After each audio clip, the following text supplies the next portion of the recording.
الله زمونږ په بچو کې زمونږ په نوسو کې خدای عالمان پیدا کړي. الله چې د چا بچی نه خدایا نارینه اولاد ورکا، خدایا نارینه اولاد ورکا، الله نارینه اولاد ورکا. خدایا د بچو کارخانه تا سره د الله نارینه اولاد ورکا. او چې د چا لور دي دعا وکړه خدایا نارینه زامن ولا ورکا، نارینه زامن ولا ورکا، نارینه زامن ولا ورکا، صحتمن او دیندار بچی ولا ورکا. د چا د جون مرګري نشتا الکان دي که جنکې دي صالحه مرګري ورنصیب کا. الله موږ د خپل مبارک پیغمبر پر نقش قدم روان کا. الله دا چې کومه مرحله را صفات دي نن سبا بل ورځ غره آسانه کا.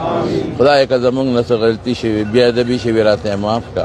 د چا غیبت کړي د چا اوریدلي خدای هغې مبخه مونږه مبخه. یا الله تا ته لاس نیولې دی خدایا زمونږ چې دا څومره ګروپ دی ټول خدای حجونه قبول کا. سربلند خان تبدو کې الله ټول مراحل د قربانو نن روان دي الله ټول ورته آسان کا. ته خیر او برکت نصیب کا. دا هغه د ټول ورونو ډاکټر صاحب دي نور ورونو خیر او برکت عافیت